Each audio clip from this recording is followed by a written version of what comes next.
তাহলে আজকের টপিক শুরু করছি হচ্ছে ভাইরাস দিয়ে। তো প্রথমে ভাইরাসের ইন্ট্রোডাকশন বলে নিই বা ভূমিকা। ভাইরাস কিন্তু আমাদের যে 5 রাজ্যের শ্রেণীবিন্যাস পড়েছিলাম, 5 রাজ্যের শ্রেণীবিন্যাস কোন বিজ্ঞানী আবিষ্কার করেছিলেন বা কোন বিজ্ঞানী ব্যাখ্যা করেছিলেন একবার একটু বলে নাও। 5 রাজ্যের শ্রেণীবিন্যাস বা 5 কিংডম অফ ক্লাসিফিকেশন কোন সায়েন্টিস্ট প্রথম ডিসক্রাইব করেন? মিউট করে তো আমি শুনতে পাই না, আমি তো অন্তর্যামী না।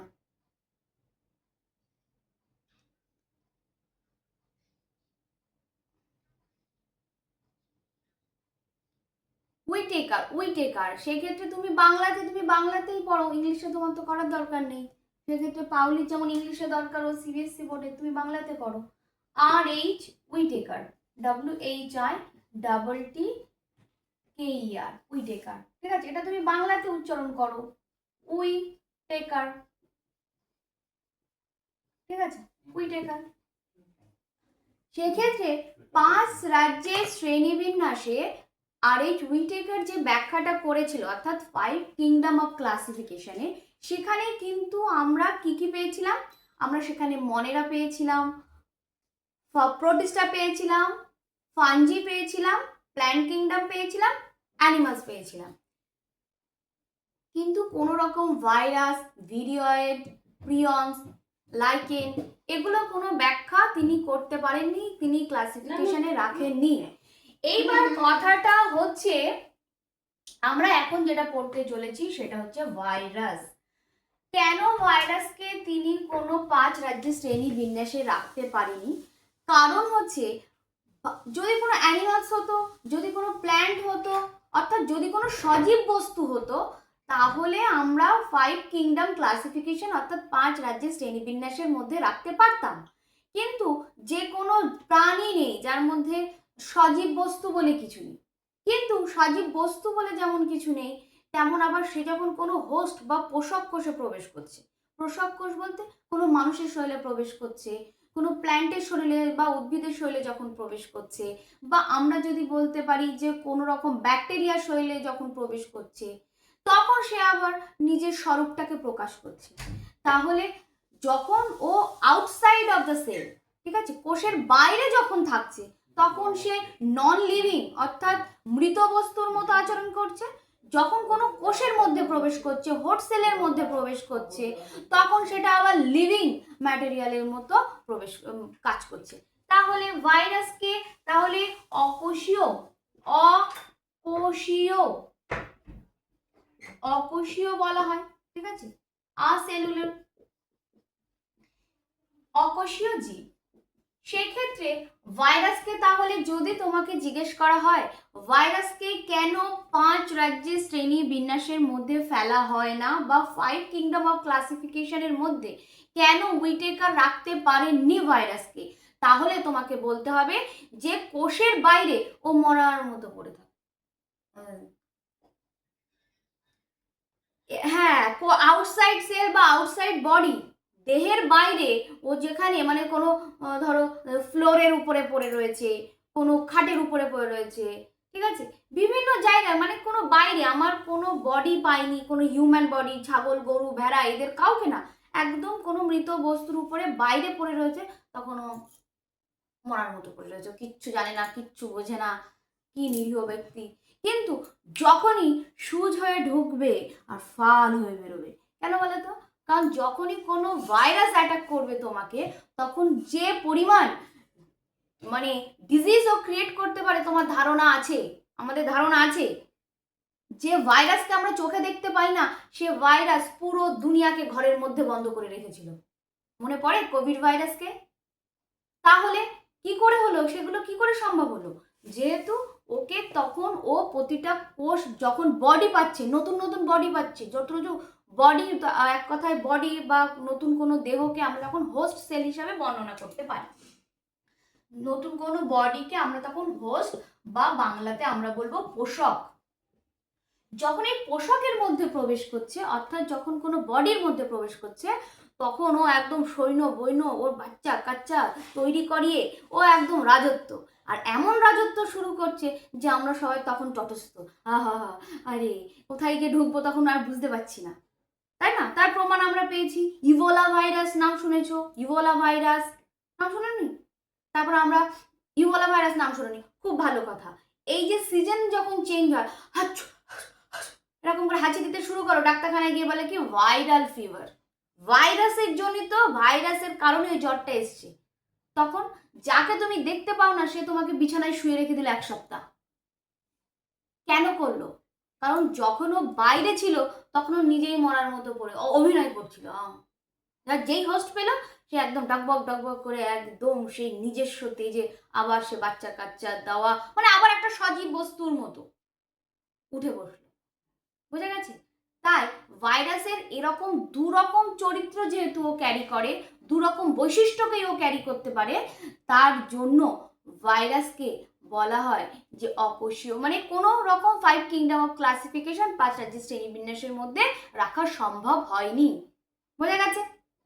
এবং সেক্ষেত্রে আমরা দেখব প্রথমে, তাহলে প্রথমে যে বৈশিষ্ট্য আমরা দেখব যে ভাইরাস কি কি দিয়ে তৈরি। এইবার আমাদের প্রশ্ন, তাহলে ভাইরাসের মধ্যে এমন কি ম্যাটেরিয়ালস আছে যে ও এরকম ধরনের কন্ডিশনকে বিলং করতে পারে, আমরা পারি না। ঠিক আছে? এই যে যত ধরনের ডিজিজ হয় আমরা ব্যাকটেরিয়া অর্থাৎ অ্যান্টিবায়োটিক খাই না, সর্দি হলো এটা হলো সেটা হলো ওটা, মানে যত রকম বেশিরভাগ আমরা অ্যান্টিবায়োটিক খাই। অ্যান্টিবায়োটিক তার মানে অ্যান্টি মানে বিপরীত, আর বায়োটিক মানে হচ্ছে ব্যাকটেরিয়া। অর্থাৎ তুমি যত অ্যান্টিবায়োটিক খাও সব কিন্তু ব্যাকটেরিয়াকে মারার জন্য খাও, ভাইরাসকে মারার জন্য কিন্তু কোনো কিছু খাও না, সম্ভব হয় না। কারণ ভাইরাস আউটসাইড বডি যখন হয়, দেহের বাইরে যখন চলে আসে তখন সে মরা। বুঝলাম? এইবার আমরা এখন জানবো ভাইরাসের কম্পোনেন্ট কি, মানে কি কি উপাদান দিয়ে ভাইরাস তৈরি। ঠিক আছে? ভালো করে নোট লেখার থেকে কনসেপ্ট বোঝো, নোট আমি পাঠিয়ে দেব। আবারও বলছি, কোনো ডাউট, একদম ডাউট, পড়াটাকে মন দিয়ে পড়ো, ডাউট হলে আবার ডাউট ক্লিয়ার সেশন আলাদা করে করা হবে, দরকার হলে আবার যেগুলো সমস্যা আছে শুধু সেইগুলোর উপরে ফোকাস করে আবারও ক্লাস করানো হবে। ঠিক আছে? অফলাইনে আমি দরকার হলে যাব।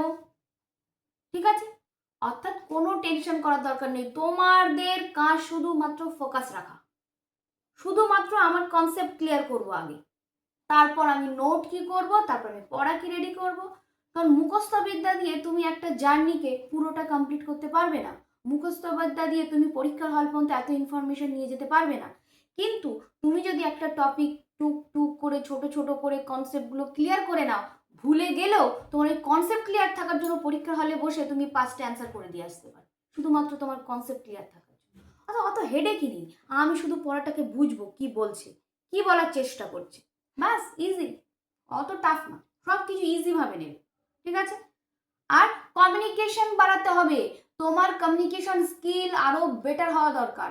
কেন বেটার হওয়া দরকার? ভবিষ্যতে যদি কোনো ফিজিওথেরাপি বা কোনো মেডিকেল লাইনের দিকে যাওয়ার চেষ্টা করি তখন কি হবে, তখন তো আমার কমিউনিকেট করতে হবে, পেশেন্টের সাথেও কমিউনিকেট করতে হবে, তাদের সাথে আমার কথা বলতে হবে, ডক্টরদের সাথে আমার কথা বলতে হবে, আমার কলিগদের সাথে আমার ভালো করে কমিউনিকেট করতে হবে।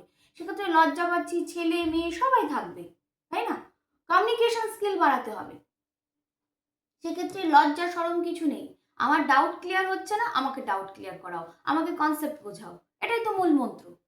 ব্যাস, কোনো কিছু দেয় না। Let's start. এইবার আমরা আজকে পড়বো হচ্ছে কম্পোনেন্ট অফ ভাইরাস। ঠিক আছে? অর্থাৎ ভাইরাসের উপাদান কি, উপাদান,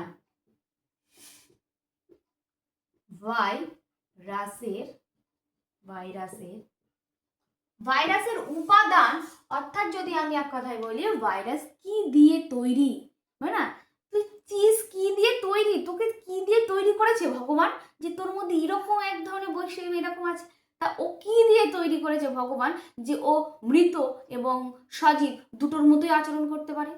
জানো ওর বডিটা কি সিম্পল, একদম সিম্পল, কিন্তু একদম সেই লেভেলের পারফর্ম করে। দেখো ওর উপাদান মেনলি হচ্ছে নিউক্লিওপ্রোটিন, জাস্ট এই দুটো জিনিস দিয়ে তৈরি। সেটা হচ্ছে এই যে প্রোটিন যেটা আমি বলছি, অর্থাৎ আমি জানি না সবুজ কালিটা দেখা যাবে কিনা, তো ট্রাই করো দেখার। দেখা যাচ্ছে? যদি আমি স্ক্রিনশট পরে পাঠিয়ে দেবো, কোনো অসুবিধা নেই। এই যে প্রোটিন, প্রোটিন নিউক্লিয় প্রোটিন, নামটা ভাঙো, সেই বাংলার মতো সন্ধি বিচ্ছেদ করো। নিউক্লিয় প্রোটিন, নিউক্লিয় protein, nucleic acid plus protein দিয়ে তৈরি, তাহলে প্রোটিনিশিয়াস, ঠিক আছে, প্রোটিনশিয়াস অর্থাৎ প্রোটিন দিয়ে তৈরি, ঠিক আছে। আর নিউক্লিক অ্যাসিড, ঠিক আছে, নিউক্লিক অ্যাসিড যেটা আমরা পাবো, স্পেলিংটা একটু দেখে নিও, আমি স্পেলিং পণ্ডিত তো। নিউক্লিক অ্যাসিড, নিউক্লিক অ্যাসিড দু ধরনের, আমরা ক্লাস 10-এ পড়েছি। কি কি পড়েছি? নিউক্লিক অ্যাসিড কত ধরনের? ডিএনএ অ্যান্ড আরএনএ, মনে পড়েছে? তাহলে নিউক্লিক অ্যাসিড তাহলে কত ধরনের? দু ধরনের, ডিএনএ অ্যান্ড আরএনএ। তাহলে এইবার আমরা দেখব নিউক্লিক প্রোটিন। ভাইরাস কি দিয়ে তৈরি? নিউক্লিয় প্রোটিন দিয়ে তৈরি, অর্থাৎ প্রোটিন একটা পার্ট প্রোটিনে আছে, আর একটা ডিএনএ বা আরএনএ কিছু একটা থাকতে হবে। সেক্ষেত্রে কেমন দেখো, সিম্পল, এই হচ্ছে প্রোটিনের আবরণী, মানে ওর বাইরের কভারটা প্রোটিন দিয়ে তৈরি, আর এর মধ্যে ধরো ওর নিউক্লিক অ্যাসিড ডিএনএ রয়েছে, এই হচ্ছে ভাইরাস। এই সিম্পল, দেখতে সিম্পল, কিন্তু কি মারাত্মক কাজ করে ভাবতে পারো? কি মারাত্মকের মানে লেভেলের বৈশিষ্ট্য, যেমন মারাত্মক লেভেলে কাজ করার ক্ষমতা। কিন্তু সিম্পল, ঈশ্বর একে সিম্পল, উপরালা ওকে সিম্পল একটা স্ট্রাকচার দিয়েছে, ভাবা যায়? ভাবনারও বাইরে। যাই হোক, আমাদের ভাবনাতে কিছু চেঞ্জ হবে না, ও নিজেকে চেঞ্জ করবে ওর মতো অনুযায়ী। যাই হোক, সেক্ষেত্রে তাহলে ভাইরাস কি দিয়ে তৈরি, কেমন করে তৈরি, বোঝা গেছে। এইবার যেটা জিনিস আমি বলতে চাইছি সেটা একটু তোমাকে মাথায় রাখতে হবে, সেটা হচ্ছে এই যে আমি প্রোটিনের যে আবরণীটা এঁকেছি, এটা কি দেখা যাচ্ছে? ক্লিয়ার? Board clear? প্রোটিনের, তাহলে এই যে প্রোটিনের যে আবরণীগুলো আমি আঁকলাম, এই যে এইগুলো, এই প্রোটিনের আবরণীকে বলা হয় ক্যাপসিড। তাহলে ভাইরাসের যে প্রোটিন আবরণী তাকে বলা হয় ক্যাপসিড। ভিভিআই একটা কোয়েশ্চেন, ক্যাপসিড, ক্যাপসিড, ঠিক আছে। ক্যাপসিড তাহলে কি? প্রোটিনের আবরণী, প্রোটিনের আবরণী। কি সমস্যা আমাকে বলতে হবে, যে আমার এখানে সমস্যা, সমস্যা নেই? নেটওয়ার্ক ইস্যু থাকতে পারে, ওয়েট করবে 1 সেকেন্ড 2 সেকেন্ডের জন্য, ঠিক হয়ে যাবে। তারপর যদি একটা লেন্থি সময় 5 মিনিট 4 মিনিট ধরে হচ্ছে না, তারপরে আমি দেখছি কি করা যায়, ঠিক আছে। নেক্সট তাহলে আমরা এখানে যাব, সেটা হচ্ছে ক্যাপসিড। তাহলে ভাইরাসের যে প্রোটিনের আবরণী তাকে বলা হয় ক্যাপসিড, এবং ক্যাপসিডের এই যে ছোট ছোট গোলগুলো এঁকেছি এক একটা, দেখেছো? এক একটা সিঙ্গেল সিঙ্গেল, এই এক একটা একককে বলা হয় ক্যাপসোমিয়ার। তাহলে ক্যাপসিডের একককে কি বলা হয়? ক্যাপসোমিয়ার। তাহলে ক্যাপসিড কাকে বলে? ভাইরাসের প্রোটিন নির্মিত আবরণীকে। ক্লিয়ার? ওকে, তাহলে ভাইরাসের প্রোটিন নির্মিত আবরণী, তাহলে এর এক একটা একককে বলা হয় ক্যাপসোমিয়ার। কি বলা হয়? ক্যাপসোমিয়ার। ক্লিয়ার? তাহলে ক্যাপসিডের এক একটা আবরণী, ক্যাপসিডের ক্যাপসিডের এক একটা ইউনিট, ক্যাপসিডের ইউনিট। ক্লিয়ার হয়েছে? তাহলে ভাইরাসের কম্পোনেন্ট আরেকবার চটজলদি 1 মিনিটের জন্য রিভিশন করছি, যে নিউক্লিয় প্রোটিন দিয়ে তৈরি, অর্থাৎ প্রোটিনের একটা আবরণী, এই হচ্ছে প্রোটিনের আবরণী। আর নিউক্লিক অ্যাসিড, ডিএনএ থাকতে পারে বা আরএনএ, তাই বলে কোনো ভাইরাসে ডিএনএ এবং আরএনএ দুটো একসাথে থাকতে পারে না। ভিভিআই করে মাথায় ঢুকিয়ে নাও, একদম মাথার মধ্যে নার্ভ স্ক্রু খুলে একদম এরকম করে গেঁথে নাও। যে নিউক্লিক অ্যাসিডের মধ্যে ডিএনএ বা আরএনএ একসাথে থাকতে পারে না, যে কোনো একটাই থাকতে হবে। ওকে, তোমার টেক্সট বইতেও লেখা আছে। সেক্ষেত্রে নিউক্লিক অ্যাসিডের মধ্যে ধরো আমি এটাকে ডিএনএ ধরি, ঠিক আছে? তাহলে নিউক্লিক অ্যাসিডের ডিএনএ আছে ভেতরে, এই হচ্ছে নিউক্লিক পার্ট আর এই হচ্ছে প্রোটিন পার্ট। এই হচ্ছে নিউক্লিয় প্রোটিন, যেটা ভাইরাসের উপাদান বা কম্পোনেন্ট। আর এই প্রোটিনের আবরণীকে বলা হয় ক্যাপসিড, ক্যাপসিডের এক একটা একককে বলা হয় ক্যাপসোমিয়ার। ডাউট ক্লিয়ার এখন তো? ওকে, তাহলে একটা স্ক্রিনশট নিয়ে নাও। ও, আমি নিয়ে নিয়েছি, আমি পরে সেন্ড করে দিচ্ছি, ঠিক আছে? নেক্সট হচ্ছে, তাহলে এবার আমরা যাব হচ্ছে, আমরা দেখব কি কি বৈশিষ্ট্যকে ক্যারি করছে।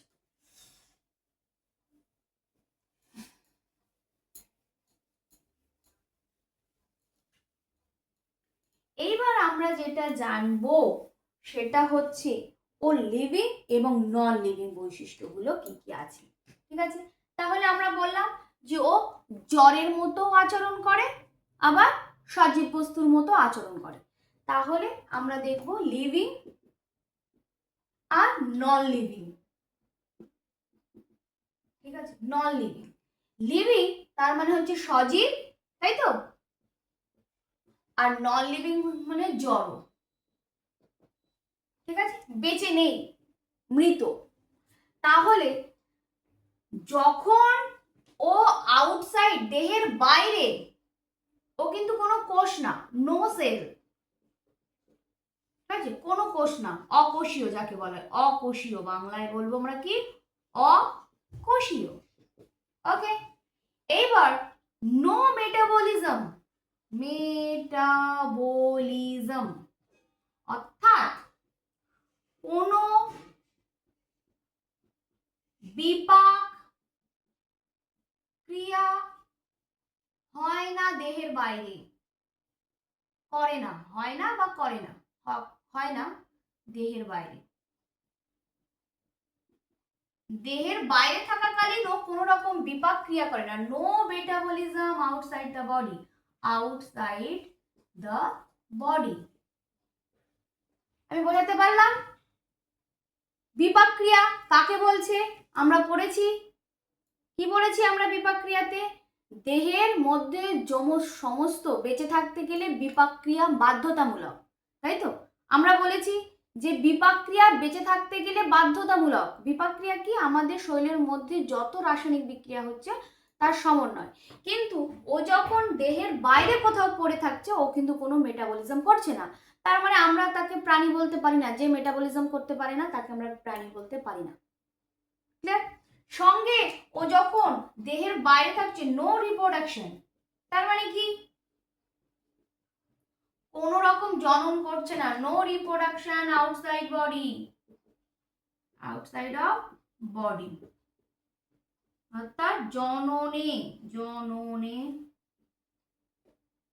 অংশগ্রহণ করে না দেহের বাইরে, গ্রহণ করে না, ঠিক আছে? যখন ও দেহের বাইরে কোথাও পড়ে থাকে, ও তখন ওর বাচ্চা কাচ্চা কিছুই ও তৈরি করতে চায় না। তাহলে ও যখন কোনো হোস্ট পায়, ও যখন কোনো শরীর পেয়ে যায়, বডি পেয়ে যায়, তখন কি করে? তখন ও একদম মেটাবলিজম দেখায়, ওর সমস্ত যা মানে বিপাক ক্রিয়া সব দেখাবে, মেটাবলিজম দেখাবে, রিপ্রোডাকশন দেখাবে। শুধু রিপ্রোডাকশন দেখাবে না, সেটা আবার দ্রুত হারে দেখাবে, সব দেখাবে সজীব বস্তুতে। তাহলে তোমাকে যদি বলে যে ভাইরাসের দুটো সজীব বৈশিষ্ট্য বলো, মানে সজীব, ও যে হোস্টেলের মধ্যে যখন থাকে সজীব বৈশিষ্ট্য বলো, তাহলে এই দুটোর কথা তুমি উল্লেখ করতে পারো। যদি বলে যে ভাইরাসের দুটো জড় বৈশিষ্ট্যের কথা বলো, তাহলে ওরই বিপরীত জিনিস আমি এটা লিখতে পারি। তাহলে বোঝা গেছে ভাইরাস জড়, এই জন্য ভাইরাসকে বলা হয় জীব আর জড়ের মধ্যবর্তী একটা বস্তু, ঠিক আছে? জীব, ভাইরাস কি? জীব আর জ্বরের মাঝামাঝি একটা বস্তু। ক্লিয়ার কনসেপ্টটা? ভাইরাস হচ্ছে জীব আর জ্বরের মধ্যবর্তী বস্তু, জীব ও জ্বরের মধ্যবর্তী বস্তু। একদম হাইলাইটেড একটা লাইন। ভাইরাসকে বলা হয় জীব এবং জড়ের মধ্যবর্তী একটা বস্তু। ক্লিয়ার হয়েছে একটুখানি? এইবার আমরা যেটা যাব, আমি একটা স্ক্রিনশট নাও। এইবার আমরা নেক্সট যেটা দেখব,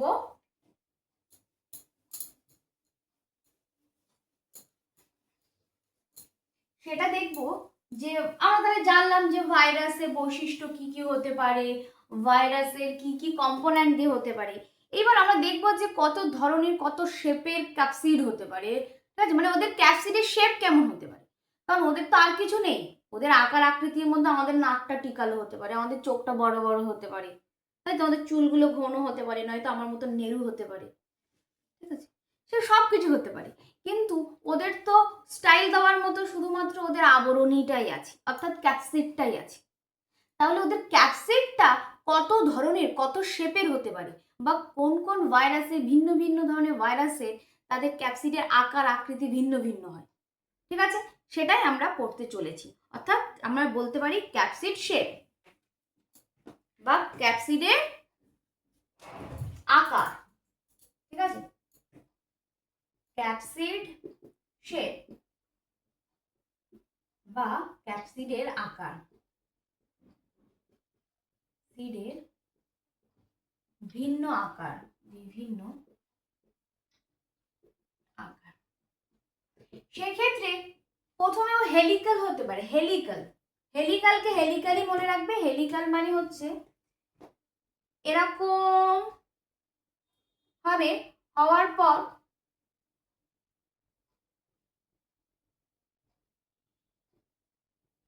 দেখতে কি সুন্দর লাগছে না?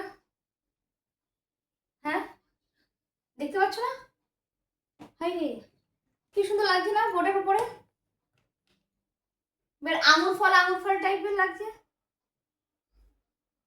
তাই তো? এই যে এইটা, এটা হচ্ছে ওর আরএনএ, ঠিক আছে? আর এটা হচ্ছে ওর ক্যাপসিড, তার মানে প্রোটিনের আবরণী। এই যে এটা যেটা দেখলা, এটা হচ্ছে হেলিক্যাল শেপ। কি শেপ এটা? হেলিক্যাল শেপ বা আকার। কাদের ক্ষেত্রে আমি দেখতে পাবো? আমার তো একটা উদাহরণ লাগবে, না হলে তো আমি কি করে বিশ্বাস করবো যে এরকম ধরনের শেপ কোথায় পাওয়া যায়? এটা হচ্ছে tobacco mosaic virus, TMV, tobacco mosaic. স্পেলিংটা একটু দেখে নিও, মোজাইক, আইসি, mosaic, mosaic virus. Clear? Tobacco mosaic virus. এক্ষেত্রে আমি তোমাকে একটা কনসেপ্ট বলি বা বোঝানোর চেষ্টা করি, সেটা হচ্ছে টোবাকো মানে কি? তামাক। তামাক গাছের পাতাতে, ঠিক আছে? টোবাকো, টোবাকো দেখবা কোনো সিরিয়াল বা সিনেমা শুরু হলে লেখা থাকে টোবাকো কজেস ক্যান্সার, ঠিক আছে? তো সেই টোবাকোর কথা বা তামাক গাছের কথা, ও বিড়ি টিড়ি ফোকে যারা, তারা তাদের যে তামাক টানে, ঠিক আছে? কে টানে? পাশে এরকম করে তাকাচ্ছ, মা টানে? ও আচ্ছা, আমরা মা টানছে আমার কবে থেকে টোবাকো, কি ঝামেলা। যাই হোক, সেক্ষেত্রে টোবাকো অর্থাৎ তামাক গাছে এই ভাইরাসগুলো অ্যাটাক করে, ঠিক আছে? তাই এই ভাইরাসের নাম হচ্ছে টোবাকো মোজাইক ভাইরাস। মোজাইক মানে যখন বেশিরভাগ প্ল্যান্টে যখন অ্যাটাক করে তখন মোজাইক শেপ দেখেছো? ওই যে আমরা যেমন পাথরের ডিজাইন করি না, ছোট টপ টপ টপ টপ মতো, মানে আমরা বাড়িতে মোজাইক করি ফুল ফুল ডিজাইন করে। এই ভাইরাসগুলো যখন ওই টোবাকো লিফে অর্থাৎ পাতাতে যখন অ্যাটাক করে তখন ওই মোজাইক শেপগুলো ধারণ করে। তার জন্য এই ভাইরাসের নামই হচ্ছে টোবাকো মোজাইক ভাইরাস, ঠিক আছে? তোমার এখান থেকে দুটো জিনিস মাথায় রাখতে হবে। সেই জিনিসটা হচ্ছে টিএমবির ফুল ফর্ম, ভিভিআই বোর্ড এক্সামের জন্য টিএমবির সম্পূর্ণ নাম বলো, ঠিক আছে? এক। আর দ্বিতীয়ত যেটা আসবে সেটা হচ্ছে সরি হ্যাঁ হ্যাঁ, যেটা হচ্ছে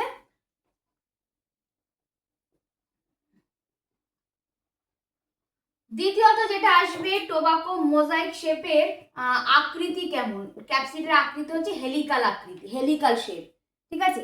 আর যেটা আসবে সেটা হচ্ছে এর নিউক্লিক অ্যাসিডটা কেমন, লেখা আছে DSDNA, অর্থাৎ এর ফুল ফর্ম হচ্ছে double standard DNA, double DNA, double strand DNA, ঠিক আছে। সেক্ষেত্রে তার মানে হচ্ছে দ্বিতন্ত্রী ডিএনএ, ঠিক আছে, দ্বিতন্ত্রী ডিএনএ। সেক্ষেত্রে আমরা একটা জিনিস চটজলদি একটুখানি বুঝে রাখি, যে কথাগুলো বারবার যেহেতু আসবে, তো সেই কথাগুলোকে আমরা একেবারে ইগনোর না করে চটজলদি একটু বুঝে নিই। সেটা হচ্ছে আমরা জানি যে ডিএনএ ডাবল স্ট্যান্ডার্ড হয়, তাই তো। তো ডিএনএ ডাবল স্ট্যান্ডার্ড হয়, আরএনএ সিঙ্গেল স্ট্যান্ডার্ড হয়, ক্লিয়ার, বোঝা যাচ্ছে। সেক্ষেত্রে আমরা ডিএনএ এটা লিখতে পারি সিঙ্গেল স্ট্যান্ডার্ড আরএনএ, এটা লিখতে পারি, কারণ আরএনএ তো একতন্ত্রী হয়, তাই তো, আরএনএ একতন্ত্রী হয় এবং ডিএনএ ডাবল হয়। সেক্ষেত্রে এই আরএনএ এর ক্ষেত্রে যদিও ওর কোনো সহযোগী পায়, মানে ওর পার্টনার পেয়ে যায়, ঠিক আছে, ধরো এরকম ব্যাকি আছে কোনো কিছুর মধ্যে, তাহলে এটা তো সিঙ্গেল স্ট্যান্ড। কিন্তু দেখা যাচ্ছে এখানে জি আছে, এখানে সি আছে, ও সেটা বন্ড করে ফেলবে, এখানে এ আছে, এখানে ইউ আছে, ও সেটা বন্ড করে ফেলবে। এই বন্ড করলে কেমন একটা মনে হচ্ছে না, ডাবল স্ট্যান্ডার্ডের মতো, ডিএনএ এর মতো দেখাচ্ছে। তাই আরো এক ধরনের ভাইরাস থাকবে বা ভাইরাস আছে যাদের ক্ষেত্রে ডাবল স্ট্যান্ডার্ড আরএনএও দেখা যায়, বোঝা গেছে তাহলে শেপগুলো। তাহলে এখন থেকে যদি আমি তোমাকে বলি বা তোমাদেরকে বলি যে double standard DNA, single standard RNA, double standard RNA, তার মানে কনসেপ্ট একটু হলেও ক্লিয়ার হয়েছে।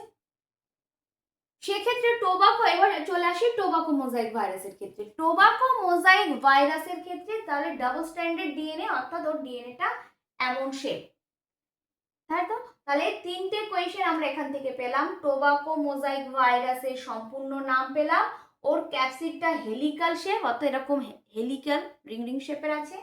তারপর ওর যে নিউক্লিক অ্যাসিড সেটা ডাবল স্ট্যান্ড ডিএনএ। এইটুখানি কনসেপ্ট ক্লিয়ার হয়েছে। এইবার আমি একটা চটজলদি স্ক্রিনশট নিই।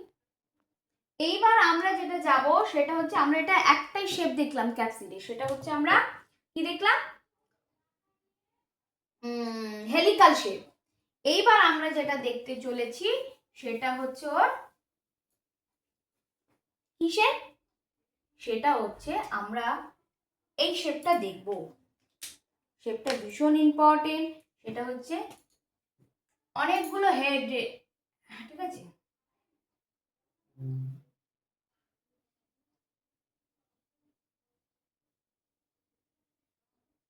একেবারে এখানে বুঝিয়ে দেওয়ার চেষ্টা করছি, বুঝে নেবে, তাহলে আর বারবার একটা জিনিসের জন্য অনেকটা খাটতে হবে না।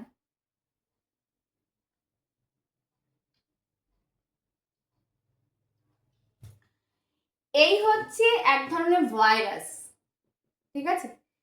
ভাইরাসটা দেখতে মাথাটা, এটা হচ্ছে ওর গলা, গলা গলা, ঠিক আছে। তাহলে এটা আমি বলতে পারি বাংলাতে গ্রীবা, ইংলিশে বলতে পারি হচ্ছে নেক, ঠিক আছে। এই হচ্ছে ওর ক্যাপসিড, অর্থাৎ এই হচ্ছে ওর আবরণী, ঠিক আছে। গ্রীবার নেক বটাকে কলারও বলা হয়। নেক্সট যেটা আমি বলতে চাইছি সেটা হচ্ছে, এটা হচ্ছে ওর ক্যাপসিড। ক্যাপসিডে এবার দেখেছো মানে ওই ওর স্ট্রাকচারটা, মানে ওর শেপটা কেমন, এটা শেপটা হেক্সাগোনাল টাইপের, হেক্সাগোনাল ষড়ভুজ আকৃতি, হ্যাঁ হেক্সাগোনাল বুঝে নি, ষড়ভুজ বুঝে, ইংলিশ টার্মের সাথে একটু পরিচিত হতে হবে, ঠিক আছে। তাহলে ষড়ভুজ আকৃতি বা হেক্সাগোনাল। সেই ক্ষেত্রে আমি যেটা বলতে চাইছি, এই যে এটাকে, এই যে মানে বডি মতো স্ট্রাকচার, নিচে যে বডির মতো পার্ট আছে, এটা হচ্ছে শিট, ঠিক আছে, এটা হচ্ছে শিট। আর এইগুলো যা আছে এগুলো হচ্ছে টেল ফাইবার, টেল ফাইবার। এইবার আমরা নেক্সট যে অ্যানাদার যেটা আমরা পাবো সেটা হচ্ছে ওর ভেতরে যে জেনেটিক বস্তুটা সেটা কিন্তু আমরা পাবো double standard DNA, double standard DNA পাবো। ঠিক আছে, এটা কিন্তু এক ধরনের ভাইরাস। কি বললাম? এটা এক ধরনের ভাইরাস। কিন্তু ও যাকে মেরে ফেলে সে হচ্ছে bacteria, attack bacteria, attack ATTACK, attack bacteria. ঠিক আছে, তাই ওর নাম কি? ব্যাকটেরিওফাজ, ব্যাকটেরিওফাজ, বা আমরা লিখবো বাংলাতে ব্যাকটেরিওফাজ। মানে ইংলিশেরটাই ওরা বাংলা করতে পারেনি কোনোভাবে, ওটা ব্যাকটেরিওফাজকে ব্যাকটেরিওফাজই উচ্চারণ করেছে। তাহলে আরেকবার বলি কি, নাম ভাইরাসের নাম ব্যাকটেরিওফাজ, কিন্তু ও কিন্তু ভাইরাস। এই যে স্টেটমেন্টটা, এটাই মাথায় রাখবে, এটা থেকেই এমসিকিউ আসবে, এটা থেকেই তোমার ফিল ইন দ্য ব্ল্যাঙ্কস অর্থাৎ শূন্যস্থান পূরণ আসবে। কি আসবে? যে ব্যাকটেরিওফাজ এক ধরনের ভাইরাস, প্রোটিস্টা, মনেরা না ব্যাকটেরিয়া। তখন বেশিরভাগ স্টুডেন্ট যাদের কনসেপ্ট ক্লিয়ার নেই তারা সব ব্যাকটেরিয়া, কারণ ব্যাকটেরিওফাজ বলেছে তো, নামের মধ্যেই তো আছে ব্যাকটেরিয়া, ব্যাকটেরিয়া ব্যাকটেরিয়া ব্যাকটেরিয়া। কিন্তু মাথায় রাখতে হবে ওটা কি হবে? ভাইরাস। ভাইরাস ব্যাকটেরিয়াকে অ্যাটাক করে, ব্যাকটেরিয়াকে মেরে ফেলে। ঠিক আছে, মানে ব্যাকটেরিয়াকে হোস্ট সেল বানায়, হোস্ট। বোঝা গেছে? সেই ক্ষেত্রে ও নিজে ভাইরাস, কিন্তু যেহেতু অ্যাটাক করছে ব্যাকটেরিয়াকে, তাই ওর নাম হচ্ছে ব্যাকটেরিওফাজ। স্ট্রাকচারটা কেমন? ওর একটা ক্যাপসিড আছে যেটা ষড়ভুজ আকৃতির, যেটা গ্রীবা আছে অর্থাৎ কলার, যেটা এটা আছে সেটা শিট, যেটা টেল সেটা হচ্ছে ফাইলাম। ক্লিয়ার? সেক্ষেত্রে ও কেমন করে ব্যাকটেরিয়াকে অ্যাটাক করে সেটা আমি একটু পরে বলছি। আমরা যখন ওর লাইফ সাইকেলটা দেখবো, ভাইরাসের লাইফ সাইকেল, তখন আমরা দেখে নেবো একেবারে যোগ কিভাবে ব্যাকটেরিয়াকে অ্যাটাক করে এবং তাকে মেরে ফেলে। ঠিক আছে, এইবার আমরা দেব যে এটা তো ষড়ভুজ দেখলাম, মানে মাত্র ওর হেডের শেপটা হচ্ছে 6টা শেপ, মানে 6টা অ্যাঙ্গেলের দিয়ে আমরা পাচ্ছি। আমরা পলিহেড্রালও পাই। ঠিক আছে, পলিহেড্রাল, পলি মানে কি? অনেকগুলো, হেড্রাল মানে হেডে, অর্থাৎ ওর হেডে অনেকগুলো অনেকগুলো অনেক অনেক অনেক অনেক অনেক শেপ হবে। এরকম এরকম নয়, মানে আরেকটু যদি ভালো করে আঁকে আমি তোমাকে বোঝাতে চাই, তাহলে আমি যেটা বলছি এটা এটা এটা এটা এটা এটা এটা এটা এটা এটা, ঠিক আছে? দেখো পলিহেড্রাল তো অনেকগুলো হেড আছে এর মধ্যে, মানে ক্যাপসিডে অনেকগুলো শেপ আছে। তা এইগুলো এক্সাম্পল যদি আমি বলি, তাহলে এটা বলতে পারি অ্যাডিনোভাইরাস, অ্যাডিনোভাইরাস, অ্যাডিনোভাইরাস। তারপর হচ্ছে কনজাংটিভাইটিস আছে না, কনজাংটিভাইটিস। ঠিক আছে, ডায়রিয়া। ঠিক আছে, ডায়রিয়া স্পেলিংটা দেখে নিও। এই যে কনজাংটিভাইটিস মানে না, আমাদের চোখ উঠেছে, চোখ উঠেছে, চোখ লাল হয়ে গেছে, ওর দিকে তাকাবো না তাহলে আমারও হবে। অ্যাকচুয়ালি এই যে কনজাংটিভাইটিস, আমাদের যে কনজাংটিভা আছে চোখের উপরে, সেই লেয়ারটাতে অ্যাটাক করে যে ভাইরাস, সেটা হচ্ছে এরকম পলিহেড্রাল শেপ, ওই জন্য চোখগুলো লাল হয়ে যায়। তাহলে চোখ ওঠা মানে আমার আরেকটা চোখ উঠেছে না, চোখ ওঠা মানে আমার কনজাংটিভাতে ভাইরাস অ্যাটাক করে ইনফেকশন করে দিয়েছে। বুঝা গেছে? তাই ওটাকে বলা হয় কনজাংটিভাইটিস। তারপরে ডায়রিয়া হয় অনেক সময়। ঠিক আছে, ভাইরাস ঘটিত যে ডায়রিয়াগুলো হয়ে যায়, সেই ডায়রিয়া, এক কথায় আমার অ্যাডিনো ভাইরাস, আমাকে যদি এক্সাম্পল বলো তাহলে আমি বলবো অ্যাডিনো ভাইরাসের শেপটা বা ওর মাথাটা কিন্তু পলিহেড্রাল শেপের। তাহলে আমরা অনেকগুলো ক্যাপসিডের আকার আকৃতি পড়ে নিলাম, দেখে নিলাম, এক্সাম্পলগুলো মনে রাখলাম, কেমন কি মোটামুটি একটা রাফ আইডিয়া আমরা ভাইরাসের সম্পর্কে পেলাম। এটা সম্পর্কে কোনো ডাউট নেই? ডাউট থাকলে আমাকে নেক্সট ক্লাসেও বলতে পারো বা এখনো আমাকে জিজ্ঞেস করতে পারো। ঠিক আছে, তাহলে আমি একটা স্ক্রিনশট নিয়ে নিচ্ছি তোমাদের জন্য। এইবার আমরা যেটা করব ওর ডিসকাভারি বা আবিষ্কার করব। ডিসকাভারি এবং আবিষ্কার যখন করব তখন আমাদের খুব শৃঙ্খলাবদ্ধভাবে একজন বিজ্ঞানীর পর একজন বিজ্ঞানী, একজন বিজ্ঞানীর পর একজন বিজ্ঞানী, প্রথমে পাস্তুর একেবারে ভাইরাস কি, ভাইরাস কিভাবে তার কম্পোনেন্ট, কিভাবে রেপ্লিকেশন করে, এগুলো সব ব্যাখ্যা করতে পারিনি বা সব বুঝে উঠতে পারিনি। ব্যাপারটা কি, ব্যাকটেরিয়া পাচ্ছি আমি, প্রোটিস্টা, মনের, এগুলো যখন আমি অ্যাটাক করছে, রোগ তৈরি করছি, এছাড়াও এমন কিছু আছে যা আমাদের সাংঘাতিকভাবে আমাদের আক্রমণ করছে বা আমাদের আক্রান্ত করছে। কি সেই? এই চিন্তা নিয়ে, এই ভাবনা নিয়ে, এই আবিষ্কারের গল্প নিয়ে শুরু হলো পাস্তুর। পাস্তুর কি করেছিলেন? পাস্তুর আমাদের ভাইরাস অর্থাৎ টার্ম, এই ভাইরাস টার্মটাই দিয়েছিলেন। টার্ম, TERM, টার্ম ভাইরাস দিয়েছিলেন। ঠিক আছে, মানে term virus was given by Pasteur. Term virus was given by Pasteur. ঠিক আছে, অর্থাৎ এই ভাইরাস টার্মটা কে দিয়েছিল? এই যে ভাইরাসকে ভাইরাস বলে উল্লেখ করছি, এটা কার অবদান? পাস্তুর। ভাইরাস শব্দটা প্রবর্তন করেন, শব্দ প্রবর্তন করেন। ঠিক আছে, ডাউট এই পর্যন্ত একটা একটা লাইন ক্লিয়ার। এইবার আমি যে লাইনটাতে চলছি সে লাইনটা হচ্ছে ডিজে আইনক্সিয়াসের 1892 খ্রিস্টাব্দে, মানে আজ থেকে মানে প্রায় 100 বছরের 150 বছরের কাছাকাছি হতে গেল। ঠিক আছে, মানে কতবার ভাবো যে আগের কালের বিজ্ঞানীরাও কতটা এক্সপার্ট ছিল, মানে আমাদের আমাদের এখনকার বিজ্ঞানীদের সব থেকেও হয়তো বেশি এক্সপার্ট ছিল তারা, তাদের ব্রেন হয়তো বেশি কাজ করতো, হয়তো তারা সবটা করে উঠতে পারেনি বিভিন্ন যন্ত্রপাতি আবিষ্কারের অভাবে। যদি সেই তথ্যাধুনিক যন্ত্র থাকতো তারাও কিছু না কিছু দেখা যাচ্ছে বিশাল একটা আমাদের মতো আবিষ্কার করে ফেলত। যাই হোক, সেক্ষেত্রে 1892 সালে উনি কি করছেন? উনি বলছেন যে উনি কিন্তু একজন রাশিয়ান সায়েন্টিস্ট ছিলেন। ঠিক আছে, উনি একজন, অনেকে আমরা বলি না যে এই আমেরিকা থেকে উনি রাশিয়ার সায়েন্টিস্ট ছিলেন। সেক্ষেত্রে উনি কি করেন? প্রথমে এই টোবাকো মোজাইক, যে টোবাকো প্ল্যান্ট গুলো আছে, ঠিক আছে, তার পাতাতে যে ডিজিজ, মানে এমন টোবাকো ভাইরাস অ্যাটাক করেছে, তার মানে পাতার মধ্যে সেই পাতাগুলো আক্রান্ত পাতা, ঠিক আছে, সেই পাতাগুলো নিয়ে উনি প্রথমে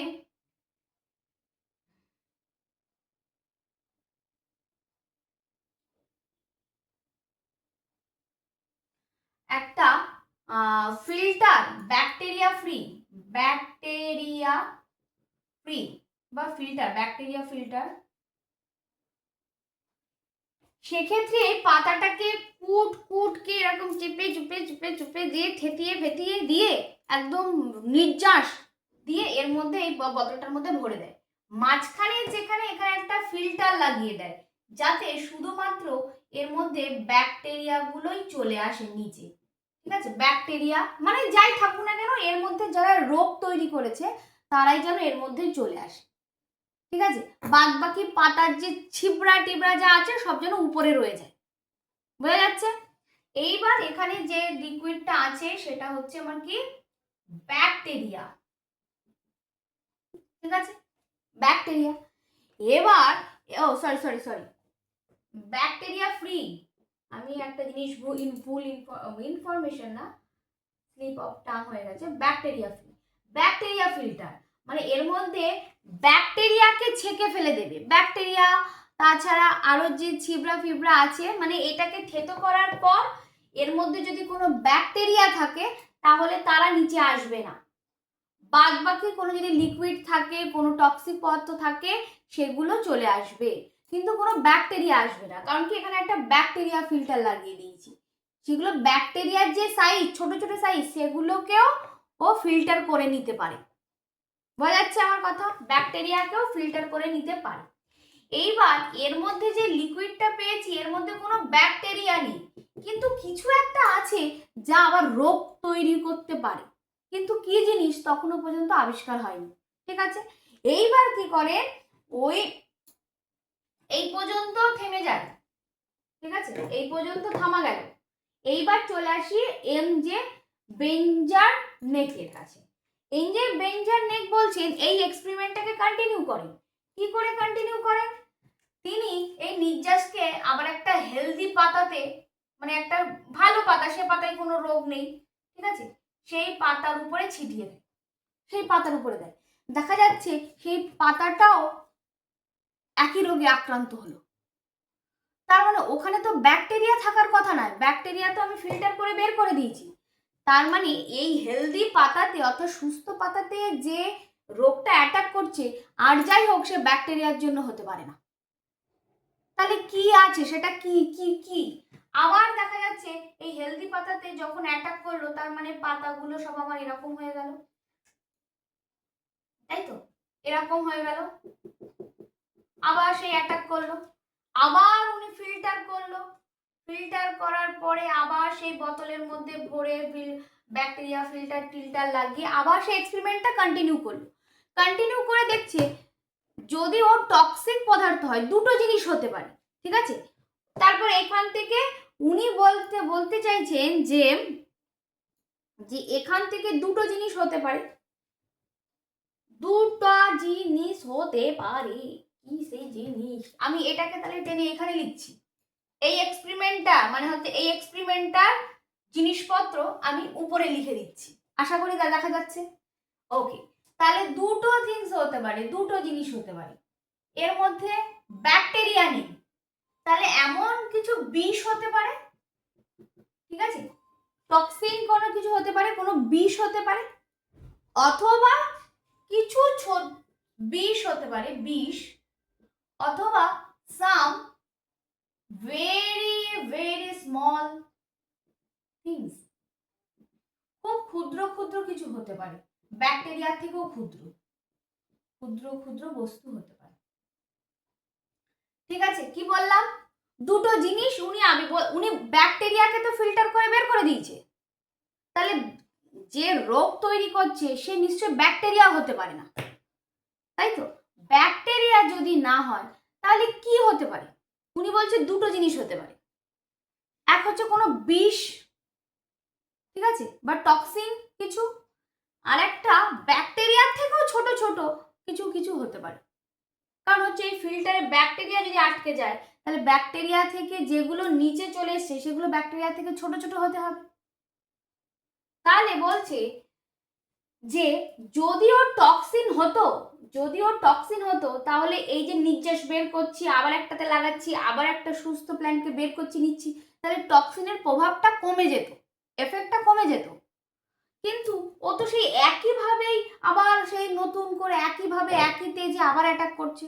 মুখের উপর হাত দিলে ঘুম পাবে, সোজা হয়ে বসো, প্রত্যেকে সোজা হয়ে। তাহলে কি বললাম, তাহলে বলছি যদি বিষ হতো তা বারবার ফিল্টার করার জন্য তার প্রভাবটা কমে যেত। এইবার বলছে তাহলেও বিষ নয়, বিষ হতেই পারে না, বিষ না। তাহলে এই যে some very very small things যেগুলো আমি বলছি খুব ক্ষুদ্র ক্ষুদ্র ব্যাকটেরিয়ার থেকেও ছোট, উনি তখন ভাইরাস বলে এই জিনিসটা ওনার মাথায় আসেনি। উনি তখন আর এক আলাদা করে নাম দিল যে কন্টাজিয়াম ভাইভাম ফ্লুইড। তার মানে এই যে ফ্লুইডটা পাত্রের মধ্যে আমরা পেলাম এটা খুব কন্টাজিনাস, অর্থাৎ একজনের লিকুইড স্পর্শ থেকে আরেকজনের লিকুইড স্পর্শ থেকে আরেকজনের হতে পারে। তাই উনি বলছে কি বাংলাতেই বলা আছে সংক্রামক জীবন্ত পদার্থ, ওকে মেরে ফেলা যাচ্ছে না, ও জ্যান্ত আছে, তা নাহলে অ্যাটাক করছে কি করে, মরে গেলে তো সে অ্যাটাক করবে না। তাই উনি স্টেটমেন্টটা দেন এইখানে যে জিনিসটা আছে তোমাকে কিন্তু মাথায় রাখতে হবে, এখনো কিন্তু ভাইরাস কি সেই ব্যাপারটা এখনো আসেনি। আমরা ভাইরাস আবিষ্কারের গল্প পড়ছি, তাহলে যখন আবিষ্কারের গল্পটা পড়ছি তাহলে উনি বলছে যে বিষ হতে পারে না, বিষ হলে ও ফিল্টারে বেরিয়ে যেত বা ওর প্রভাবটা কমে যেত, কিন্তু ও ও খুব ক্ষুদ্র ক্ষুদ্র জিনিস ওই লিকুইডের মধ্যে আছে। তাই বলছে কন্টাজিনাম ভাইভাম ফ্লুইডিয়াম, এই স্টেটমেন্টটা উনি তখন বলেন, ঠিক আছে, সংক্রামক জীবন্ত পদার্থ। স্টেটমেন্টটাই কে দিয়েছিলেন, MJB VVVI, ওনার স্টেটমেন্টটাই VVI, কারণ এখান থেকে ভাইরাস আবিষ্কারের গল্প শুরু হয়ে যায়। এইবার লাস্টে যে বিজ্ঞানী আসেন তিনি হচ্ছেন স্ট্যানলি। ইনি হচ্ছে ফার্স্ট, ইনি হচ্ছে সেকেন্ড, ইনি হচ্ছে থার্ড, ইনি হচ্ছে লাস্ট বা উনি হচ্ছে ফোর্থ, ঠিক আছে। স্ট্যানলি বলছেন এই ভাইরাসকে না কেলাস বানানো যায়, কেলাসিত করা যায়। কেলাসিত মানে ক্রিস্টালয়েড, ক্রিস্টাল করা যায়, ক্রিস্টাল মানে ওখান থেকে নির্যাসটা একদম শক্ত আকারে বাইরে বের করে আনা যায়, ক্রিস্টালয়েড করা যায়। কি করা যায়? ক্রিস্টালয়েড করা যায়। এই ক্রিস্টাল অর্থাৎ এই যে ক্রিস্টালের মধ্যে আমরা শুধু বেশিরভাগটাই প্রোটিন পাই, কারণ ওর মাথার মধ্যে তো প্রোটিন, চারিদিকে প্রোটিন। এ বাবা, এ কি হলো?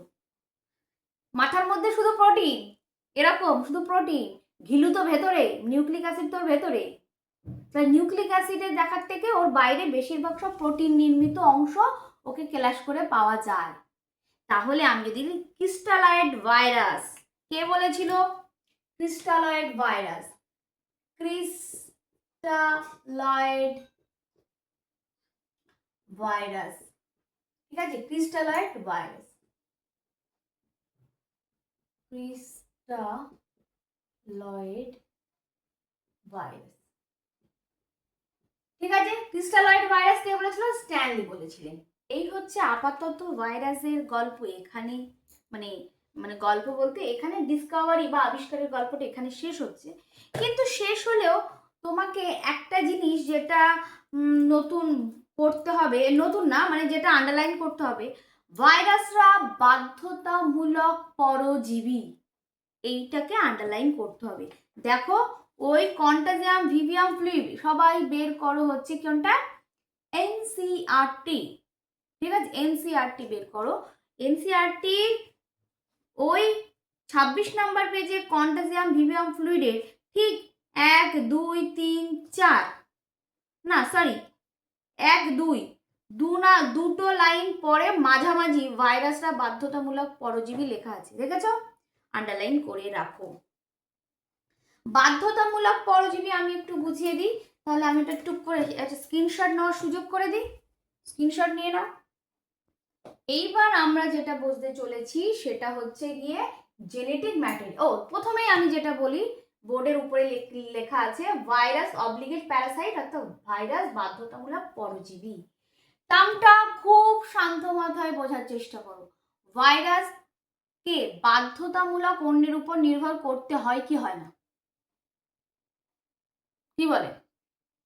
অন্যের উপর নির্ভর করতে হয় কি হয় না? করতেই হয়, কারণ হচ্ছে ভাইরাস যদি অন্যের শরীরে প্রবেশ না করে তাহলে ওর কোনো দাম নেই, ওর কোনো দাম নেই, ও ভ্যালুলেস, ও কোনো কিছু করতে পারে না, ঠিক আছে।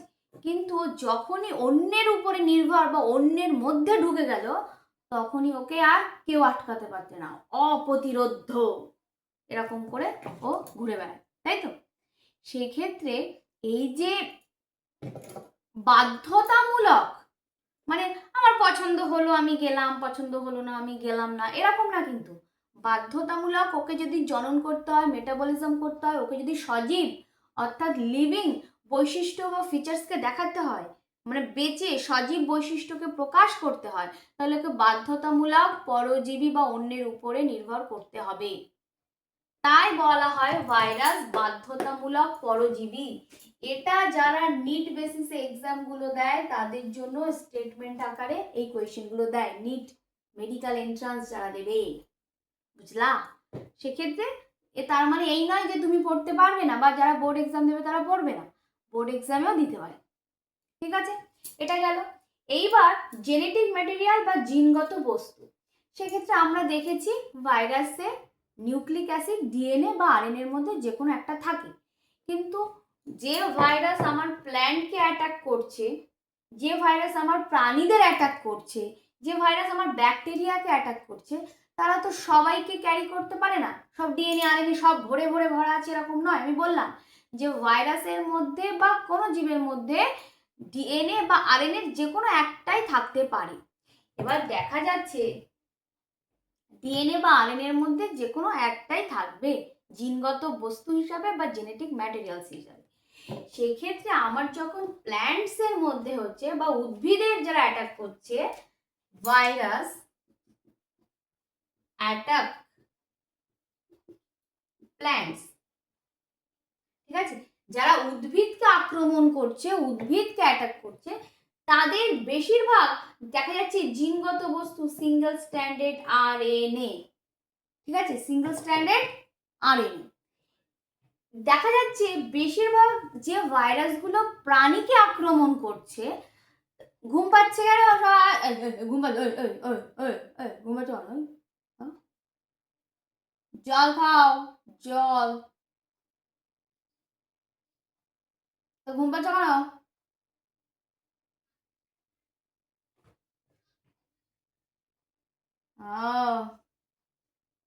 তা মার জন্য জেগেছো, খুব ভালো কথা। এই খিচুড়ি দিয়েছিল, আমি কিছু খিচুড়ি খেতে পছন্দ করি। কি খিচুড়ি খেতে ইচ্ছা করে? পোলাও? ও তাই, তাহলে ঠিক আছে। আমি খিচুড়ি হচ্ছে ভেবে আমি আমার মনটাকে কি কষ্ট দিচ্ছিলাম, ভাবলাম খিচুড়ি হলো আর আমি যেতে পারলাম না। তাও ভালো, পোলাও দিয়েছে। ও ঠিক আছে, ও কোনো ব্যাপার না। যাই হোক, সেক্ষেত্রে অ্যানিমালস, যেসব ভাইরাসরা প্রাণীদেরকে অ্যাটাক করে, তারা তারা সব প্রাণী মানে আমি সব সব ক্যারি করতে পারি। আমি সিঙ্গেল স্ট্যান্ডার্ড আরএনএ কে ক্যারি করতে পারি, কিছু আছে আমি ডাবল স্ট্যান্ডার্ড আরএনএ কে ক্যারি করতে পারি, কিছু আছে আমি ডাবল স্ট্যান্ডার্ড ডিএনএ কে ক্যারি করতে পারি। মানে আমি অ্যানিমাল, মানে আমি যা কিছু তাই করতে পারি, মানে যা কিছু করতে পারি, মানে যে কোনো জিনগত বস্তুকেই আমি ক্যারি করতে পারি। যারা ব্যাকটেরিয়াকে, মেনলি যে ভাইরাসগুলো ব্যাকটেরিয়াকে, যেমন ব্যাকটেরিওফাজ, তাই না, ব্যাকটেরিওফাজ যেমন ভাইরাসকে অ্যাটাক করলো, তারা দেখা যাচ্ছে ডাবল স্ট্যান্ডার্ড ডিএনএ বেশিরভাগ হয়। তাহলে এর একটা কি, তাহলে ভাইরাসে কেমন ধরনের জিনগত বস্তু থাকে, আর বিশেষ করে স্পেসিফিক ভাবে বা আলাদা আলাদা করে কেমন ধরনের, উদ্ভিদের হলে কেমন ধরনের তাদের জিনগত বস্তু হতে পারে, অ্যানিমালস যারা হয় তাদের কেমন জিনগত বস্তু হতে পারে। ঠিক আছে, তাহলে এইগুলো বোঝা যাচ্ছে, অসুবিধা নেই তো? ওকে ওকে ওকে ওকে। তাহলে এবার আমরা দেখব ওর সাইকেলটা, যে ভাইরাস দু ধরনের সাইকেল কমপ্লিট করে ওর রিপ্রোডাকশনটাকে কমপ্লিট করতে পারে। বিশেষ করে আমার ব্যাকটেরিওফাজের কথা বলবো আমরা, ঠিক আছে, মেনলি আমরা ব্যাকটেরিওফাজের কথা বলবো। তাহলে আমি কি এটা মুছে দিতে পারি? তুমি কি স্ক্রিনশট নাও, স্ক্রিনশট। আমি এতক্ষণ হেল্প করছিলাম, এটা তুমি নিয়ে নাও। ওকে, তাহলে আজকে পড়তে অসুবিধা হচ্ছে না তো? যে নোট বানানোর যে চাপটা, সেটা কমেছে তো? রিল্যাক্স মোডে থাকো, নোট বানানোর চাপের জন্য নয়, আমি যেটা বলবো সেটা শুধু শোনো, তারপর নাম্বার দেখবা হই হই করে বাড়ছে, হই হই করে। ঠিক আছে, কি করে বাড়ছে? হই হই করে বাড়ছে, হই হই। ঠিক আছে, ওকে। নেক্সট আমরা যেটা দেখবো সেটা হচ্ছে দুটো সাইকেল দেখবো। এক হচ্ছে আমরা একদিকে পড়বো লাইটিক সাইকেল, আরেকদিকে আমরা পড়বো লাইসোজেনিক, লাইসোজেনিক সাইকেল। দেখো দুটোই লেখা থাকবে। লাইটিককে কিন্তু বাংলাতে যদি আমি লিখি তাহলে কিন্তু আমাকে লাইটিকই লিখতে হবে। ঠিক আছে, এইভাবেই কিন্তু তোমাকে লাইটিক শুধু সাইকেলটাকে চক্র আকারে লিখতে পারি, আর এটাকে লাইসোজেনিক হিসাবেই কোয়েশ্চেনে দেওয়া হবে ওয়েস্ট বেঙ্গল বোর্ডে। লাইসোজেনিক সাইকেল বা চক্র। ক্লিয়ার হলো? এইবার আমরা যেটা জানবো সেটা হচ্ছে গিয়ে তোমার, এই হচ্ছে দুটো সাইকেল কেমন হতে পারে, কম্পেয়ার করে পড়ি তাহলে আমাদের সহজে এটা ক্লিয়ার হবে আর কি। তাহলে এই হচ্ছে ব্যাকটেরিয়া, ওকে, আর এই হচ্ছে ব্যাকটেরিয়ার নিজস্ব ডিএনএ বা জিনগত বস্তু বা জেনেটিক ম্যাটেরিয়াল। ক্লিয়ার? নিজস্ব জেনেটিক বা জিনগত বস্তু ব্যাকটেরিয়ার। আর এই হচ্ছে সেই সাংঘাতিক ব্যাকটেরিয়ার রূপ ধারণকারী ব্যাকটেরিওফাজ, তাই তো? বহুরূপী না, মানে ওর কাজ ও ঠিক করে নেবে। সেই ব্যাকটেরিওফাজ, চেনা চেনা লাগছে মুখখানা, খুব চেনা চেনা মুখখানি তোমার, এই যে ব্যাকটেরিয়া, তাই তো? মনে পড়ছে না? না ঘুমের ঘরে উড়ে গেছে? Bacteriophage, very good, bacteriophage. এবার সেক্ষেত্রে এর তো ডাবল স্ট্যান্ডার্ড ডিএনএ ছিল এর ভেতরে, ও তখন এই ব্যাকটেরিয়ার উপরে ল্যান্ড করবে, করে ওর জেনেটিক ম্যাটেরিয়ালটা শুধু ঢুকিয়ে দেবে, বডির অন্য কোনো পার্ট দেবে না। বডির অন্য কোনো পার্ট যখন দিচ্ছে না, যখন জেনেটিক ম্যাটেরিয়ালকে শুধু প্রবেশ করাচ্ছে, তখন ও কি করছে, ওর এই যে ব্যাকটেরিয়ার যে ডিএনএ, তার সাথে ওই ভাইরাসের ডিএনএটা প্রবেশ করিয়ে দিচ্ছে।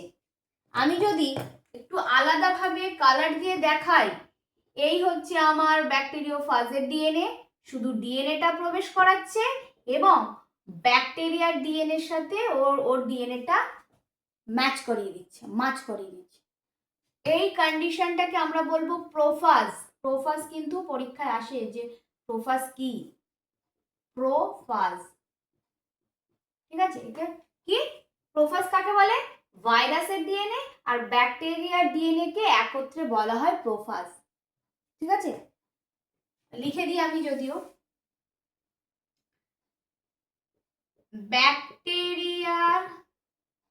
ব্যাকটেরিয়ার জিন প্লাস ভাইরাসের জিন বা জেনেটিক ম্যাটেরিয়াল, ঠিক আছে? এটাকে কি আর বাংলায় লিখে দিতে হবে? ব্যাকটেরিয়ার জিন প্লাস ভাইরাসের জিনকে একত্রে প্রোফাজ বলা হয়। লিখতে হবে না, যদি লিখতে হয় তাহলে তুমি লিখে নিও বা তোমরা লিখে নিও, যেটাকে উচ্চারণ করে ব্যাকটেরিয়ার জিন ভাইরাসের জিনকে প্রোফাজ বলে। তাহলে এ কি করছে, কি সাংঘাতিক বুদ্ধি রাখে দেখো, সেই এদিকে তাকা, ঘুম পাচ্ছে সবার, ঘুম ঘুম, কালী পুজোয় গিয়ে একদম জয় কালী হয়ে গেছে। সেক্ষেত্রে ওই সেই একটা কি এক্সাম্পলটা মাথায় আস্তে আস্তে চলে গেল হাওয়ার সাথে। কোকিল না, কাকের বাসায় কোকিল ডিম পাড়ে, শুনেছ? শুনো না, শুনেছ? কাকের বাসায় কোকিল ডিম পাড়ে। তো এ হচ্ছে কাকের বাসায় কোকিল, এ কি করেছে, এর জেনেটিক ম্যাটেরিয়ালটা এর মধ্যে ঢুকিয়ে দিয়ে ও ব্যাকটেরিয়া তো এবার রেপ্লিকেট করছে। ও কি করছে, ওই ব্যাকটেরিয়ার ডিএনএটাকে তো ও কপি করছে, মানে ও তো ওর সন্তান, ব্যাকটেরিয়া চাইবে তার সন্তানকে তৈরি করতে, তাই তো? ও তৈরি করে যাচ্ছে, সাথে যে ও একটা ভাইরাসের ঘরশত্রু বিভীষণের কাজ করছে, সেটা কিন্তু ও করতে পারছে না, ঠিক আছে?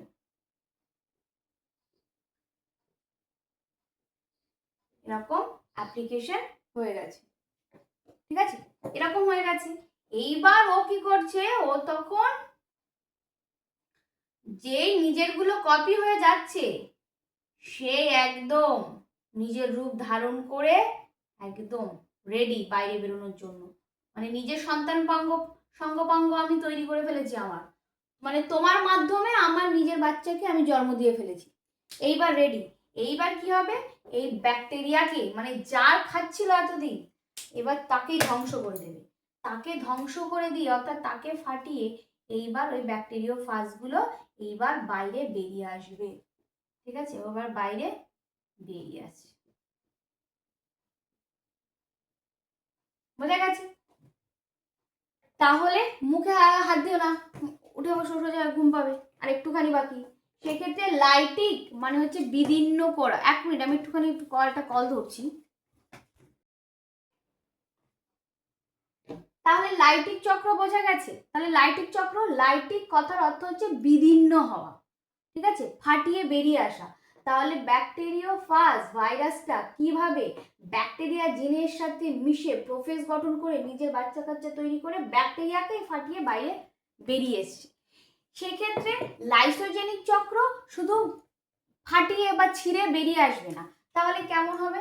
তাহলে এই হচ্ছে ব্যাকটেরিয়া, এই হচ্ছে ব্যাকটেরিয়ার ডিএনএ, এই যে ভাইরাস বসলো, ও সরি একটু উপরে আঁকি, এই যে উপরে বসলো, বসার পরে জিনগত বস্তুটা প্রবেশ করালো, প্রবেশ করিয়ে ওই যে প্রোফাজ যেমন গঠন করছিল, প্রোফাজ গঠন করলো, কিন্তু ও আর ওর প্রতিকূল পরিবেশ হয়তো ও আর পাচ্ছে না মনের, মানে সন্তানকে বাইরে বের করার, ও তখন ব্যাকটেরিয়াকে এই প্রোফাজটাকে আবার কপি করতে শুরু করলো। এরকম করে কপি করে রেখে দেবে, যখন সুযোগ পাবে তখনই ও আবার এই লাইটিক চক্রে প্রবেশ করবে, বুঝে গেছে? এই পর্যন্ত আসা, ঠিক আছে? এই পর্যন্ত আসা, তার মানে ও এই যে ব্যাকটেরিওফাজগুলোকে ব্যাকটেরিয়ার মধ্যেই রেখে দেবে, ফাটিয়ে বাইরে বের করে আসবে না, ঠিক আছে? ফাটিয়ে বাইরে বের করে আসবে না। এ যেমন বাইরে বেরিয়ে আসছিল ব্যাকটেরিয়াকে ছিঁড়ে, এ তেমন বাইরে ছিঁড়ে বেরিয়ে আসবে না, এর মধ্যেই থাকবে। তাহলে সেই যে চক্রটা কমপ্লিট হচ্ছে সেটা হচ্ছে লাইসোজেনিক চক্র, যেটা ছিঁড়ে বাইরে বেরিয়ে আসছে সেটা হচ্ছে লাইটিক চক্র। কিন্তু এই লাইসোজেনিক চক্র কখন যে লাইটিক চক্রে পরিণত হবে সেটা তুমি আমি কেউ বলতে পারবো না, যখন তখন ও ফাটিয়ে বেরিয়ে আসতে পারে। ঠিক আছে, তাহলে এই হচ্ছে ভাইরাসের কাহিনী গেল। এইবার আর দুটো টার্ম আমরা শুধু একটু বলবো, দুটো টার্ম একটুখানি ভিভিআই শুনে রাখো, এমসিকিউ এর জন্য খুবই ইম্পর্টেন্ট। আমি তাহলে এটা শর্ট স্ক্রিনশট নিয়ে নাও টুক করে।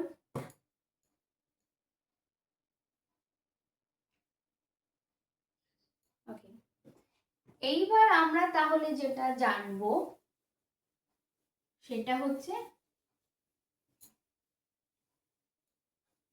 যে কিছু আছে দুটো টার্ম, প্রিয়ন আর ভিরিয়য়েড।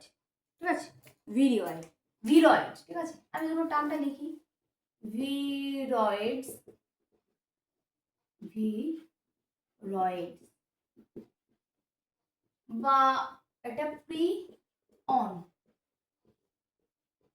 প্রিয়ন। সেক্ষেত্রে বলছে ভাইরাস ছাড়াও কিছু আছে সাংঘাতিক ডিজিজ তৈরি করতে পারে। ঠিক আছে, সেক্ষেত্রে যারা ভাইরাসের থেকেও মানে সিম্পল গঠনযুক্ত কিন্তু তারাও রোগ ব্যাধি তৈরি করে, সেক্ষেত্রে ভিরয়েড আর প্রিয়নের কথা আমাদের সিলেবাসে উল্লেখ করা আছে। সেক্ষেত্রে ভিরয়েডটা কি, আমরা কি বলেছিলাম, ভাইরাস কেমন, এই হচ্ছে ক্যাপসিড প্রোটিন নির্মিত, আর এর মধ্যে এই হচ্ছে আমার নিউক্লিক অ্যাসিড। এটা ছিল ভাইরাসের চেহারা, তাই তো? এই দুটোকে আলাদা করে দাও কিভাবে, একটাতে তুমি রাখো শুধুমাত্র জিনগত বস্তু মানে মাঝখানেরটা, আর একটাতে শুধু শুধু আর একটাতে রাখো এই যে প্রোটিন, এই যে প্রোটিনের আবরণী, ওটা সুন্দর না হয়ে ওটা অ্যাবনর্মালি এরকম মানে অস্বাভাবিক একটা ভাঁজ তৈরি করবে। তার মানে আমি এখানে লিখতে পারি প্রোটিনের অস্বাভাবিক ভাঁজ, প্রোটিনের অস্বাভাবিক গঠনও লিখতে পারো, বা ভাঁজ, স্বাভাবিক ভাঁজ, ভাঁজই লেখা আছে টেক্সট বইতে, বা অ্যাবনর্মালি ফোল্ডেড, অ্যাবনর্মালি ফোল্ডেড। ঠিক আছে, সেক্ষেত্রে এটা হচ্ছে ডিএনএ বা সরি জেনেটিক ম্যাটেরিয়াল, মানে আমি বলতে পারি ন্যাকেড, বিশেষ করে naked, NAKED, naked, S RNA, অর্থাৎ সিঙ্গেল স্ট্যান্ডার্ড আরএনএ, অর্থাৎ নগ্ন আরএনএ, নগ্ন সিঙ্গেল স্ট্যান্ডার্ড আরএনএ। তাহলে বোঝা গেছে ভিরয়েড কাকে বলে। ভিরয়েড বলে শুধুমাত্র একটা আরএনএ ম্যাটেরিয়ালস প্রবেশ করে ও একদম মানে জেনেটিক্যালি মানে আমাদের রোগ ব্যাধি তৈরি করে দিতে পারে। আর যদি এই প্রোটিন, শুধুমাত্র প্রোটিন মানে ঘুরিয়ে পিছে অস্বাভাবিক একটা ভাঁজ তৈরি করে, তাহলে এরও ক্ষমতা আছে রোগ তৈরি করার। মানে ভাইরাস যদি দুটো পার্টে ভাগ হয়ে যায় তাহলেও ক্ষমতা আছে তাদের রোগ ব্যাধি তৈরি করার। ক্লিয়ার? এইবার আমরা যেটাতে যাব সেটা হচ্ছে কোন ধরনের ডিজিজে, হ্যাঁ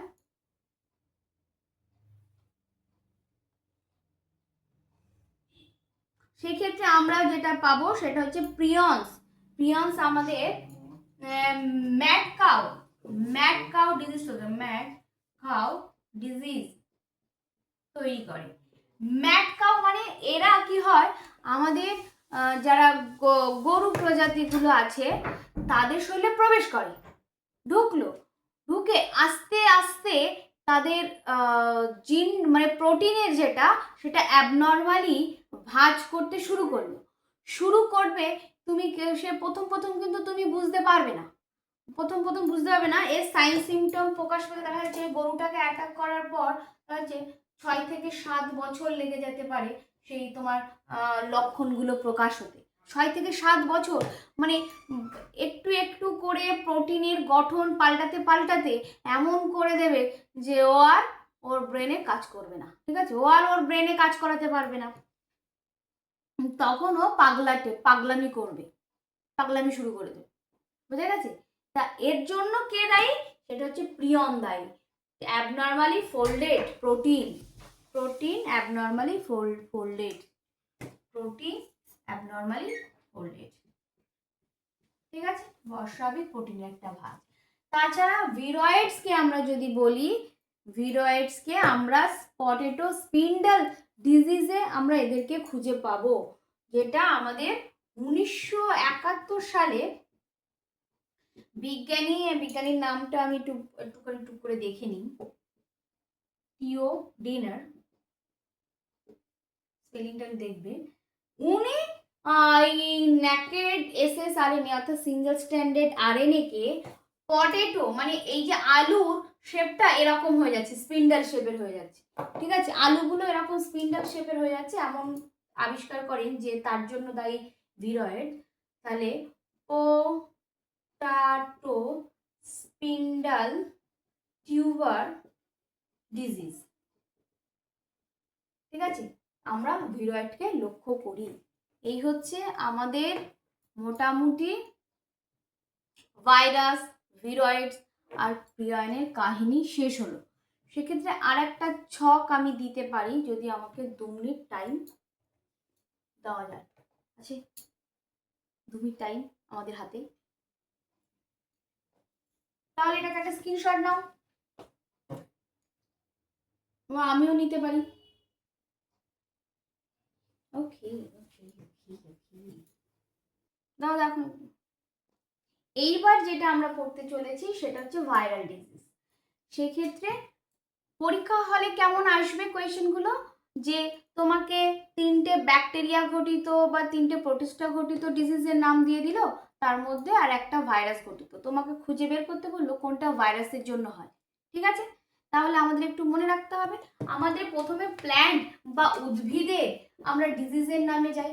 উদ্ভিদের ডিজিজের নামে যেগুলো আমরা পড়বো তার মধ্যে দেখবো টোবাকো মোজাইক, কলিফ্লাওয়ার যে মানে ফুলকপিতে যে ভাইরাস অ্যাটাক করে সেগুলো, তারপরে সুগার ক্যান অর্থাৎ আখ গাছে যে ভাইরাসগুলো অ্যাটাক করে সেগুলো, তারপরে হচ্ছে চিলি মোজাইক, চিলি মানে হচ্ছে লঙ্কা গাছে অ্যাটাক করে, লিপ রোলিং, লিপ মানে হচ্ছে পাতা রোল করে দেবে, এই ভাইরাস যদি অ্যাটাক করে পাতাগুলো গোল গোল হয়ে যাবে।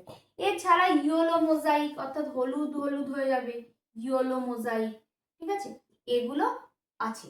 তাছাড়া অ্যানিম্যালে অ্যাটাক করে যেসব viral disease, food to mouth disease, food to mouth, ঠিক আছে।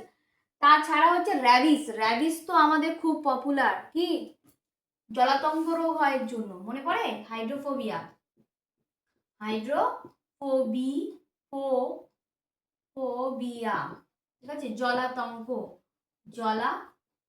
রোগ হয়।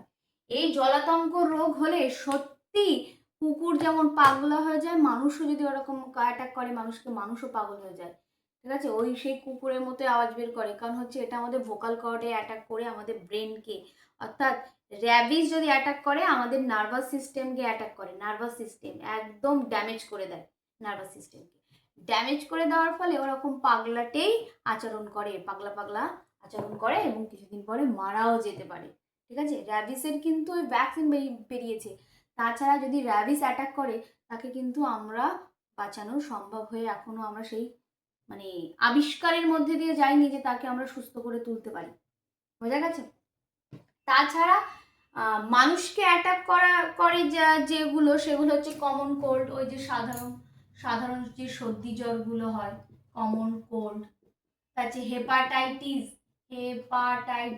বি, ঠিক আছে, তারপরে HIV অর্থাৎ এইডস যাকে বলা হয় এইডস, ইনফ্লুয়েঞ্জা,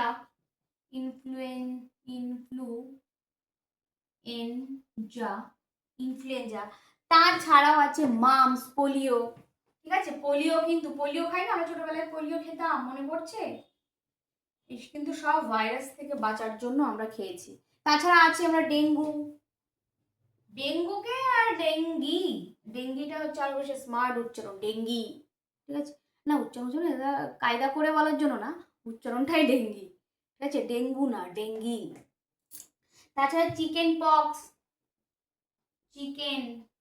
নামটা শুনেই মনে হচ্ছে একটু রুটির সাথে মাখিয়ে দুটো খেয়ে নিলে ভালো হতো, চিকেন পক্স। তাছাড়া চিকেন গুনিয়া, চিকেন গুনিয়া, বোঝা গেছে। তাহলে human common cold, hepatitis B, HIV, influenza, polio, mumps, dengue, chikungunya, chickenpox, smallpox সবই কিন্তু, স্মল পক্স মানে হচ্ছে গুটি বসন্ত, ঠিক আছে, সবই কিন্তু এই ধরনের যত তুমি মানুষকে অ্যাটাক করে যে রোগগুলো লিখেছি সবই কিন্তু ভাইরাসের জন্য হয়। তাহলে মোটামুটি আমাদের একটা কনসেপ্ট ক্লিয়ার হলো ভাইরাস সম্পর্কে, ভিডিওয়েড সম্পর্কে আর প্রিয়ন সম্পর্কে। ডাউট আর কোনো অসুবিধা নেই? যদি অসুবিধা থাকে তাহলে আমরা ডাউট ক্লিয়ারিং সেশনে ডাউট ক্লিয়ার করব, ঠিক আছে। আমাদের নোটস প্রোভাইড করা আছে সামনের বৃহস্পতিবার, তাহলে আমরা এক্সাম নিচ্ছি, আমি এক্সাম নিয়ে ফেলছি, আর এর জন্য অপারেশন বলছি, এর জন্য প্রিপারেশন শুরু করছি, ঠিক আছে। ওকে, তারপর ওকে বাই।